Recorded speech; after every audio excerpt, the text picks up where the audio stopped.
সম্মানিত দর্শকবৃন্দ, আজকের ভিডিও কিন্তু খুব ইম্পর্টেন্ট হতে চলেছে, কারণ যারা যুবসাথী প্রথম কিস্তি পেয়েছেন এবং দ্বিতীয় কিস্তি এখনো পাননি বা পরবর্তী কিস্তি কবে পাবেন আমি বিস্তারিত আলোচনা করবো এই ভিডিওতে। যুবসাথীর প্রথম কিস্তি যারা পেয়েছিলেন এবং দ্বিতীয় কিস্তি এখনো আসেনি, পুরোপুরি বিশ্লেষণ করবো এই ভিডিওতে। আশা করি মনোযোগ দিয়ে দেখবেন।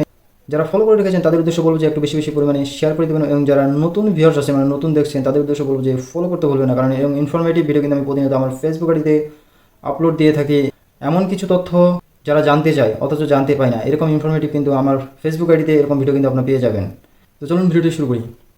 তো আজকে টপিক হচ্ছে যারা যুবসাথী প্রথম কিস্তি পেয়েছিলাম এবং দ্বিতীয় কিস্তি পেতে এখনও দেরি হচ্ছে, বা প্রথম কিস্তি পেয়েছিলেন দ্বিতীয় কিস্তি এখনও আপনার অ্যাকাউন্টে আসেনি, এর কারণ কি আমি বলছি খুব ইজি এবং সহজ ভাষায়, যেটি আপনি সহজেই বুঝে যাবেন।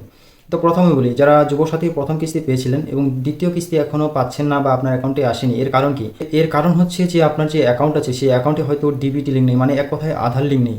যদি আধার লিঙ্ক না থাকে তাহলে কিন্তু যুবসাথীর টাকা আসবে না অ্যাকাউন্টে। যত তাড়াতাড়ি পারেন আপনার যে ব্যাংক হোক না কেন, স্টেট হোক বা সেন্ট্রাল হোক, তাতে আপনাদের যে ব্রাঞ্চ আছে সেখানে যোগাযোগ করে সেখানে যাতে খুব দ্রুত আধার লিঙ্ক সম্পূর্ণ করা হয় এরকম ব্রাঞ্চের সাথে কন্ট্যাক্ট করুন।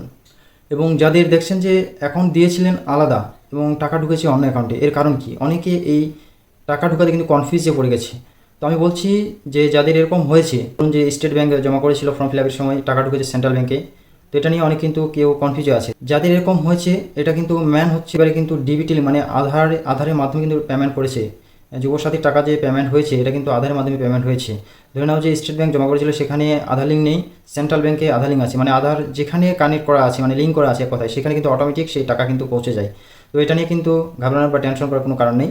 আপনার টাকা ঢুকলেই হলো, যে অ্যাকাউন্টে ডিবিটি লিঙ্ক আছে সেই অ্যাকাউন্টে কিন্তু চেক করবেন, কারণ সেখানে কিন্তু পৌঁছে গেছে। আর সেই অ্যাকাউন্টে যদি মোবাইল নম্বর লিঙ্ক নেই তাহলে কিন্তু আপনি বুঝতে পারবেন যে আমার সেকেন্ড কিস্তি কেন মেসেজ আসলো না বা টাকা ঢুকলো কিনা, এটা নিয়ে কিন্তু কনফিউজ হওয়ার কোনো কারণ নেই।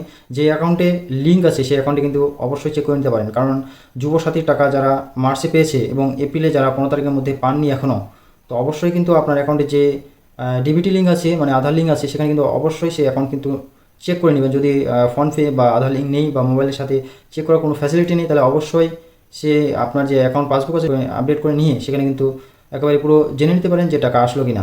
একটি বিষয় হচ্ছে খুব জটিল বিষয়, সেটি হচ্ছে অনেকে জানতে চায় যে অনেকের এখনও প্রথম কিস্তিও আসলো না, দ্বিতীয় কিস্তি আসলো না। তো তাদের উদ্দেশ্যে বলবো যে আপনাদের এখন করণীয় একটাই, আপনাদের যে বিডিও অফিস আছে সেখানে গিয়ে একটি অ্যাপ্লিকেশন লিখে সেখানে জমা করতে পারেন যে যুবসাথী টাকা এখনও আসেনি বা অ্যাকাউন্টের সমস্যার কারণে বা সেখানে মিসম্যাচ হয়েছে কিছু, হয়তো যখন ডেটা আপনার এন্ট্রি করছিল সেখানে হয়তো সেই কারণে আপনার অ্যাকাউন্টে টাকা আসেনি, এর কারণে হতে পারে।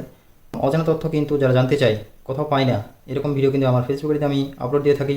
আর যারা নতুন ভিউয়ার্স আছেন তা বেশি বেশি পরিমাণে ফলো করবেন, কারণ যদি ফলো না করেন তাহলে কিন্তু এরকম ইনফরমেটিভ ভিডিও আপনি মিস করতে পারেন। ধন্যবাদ।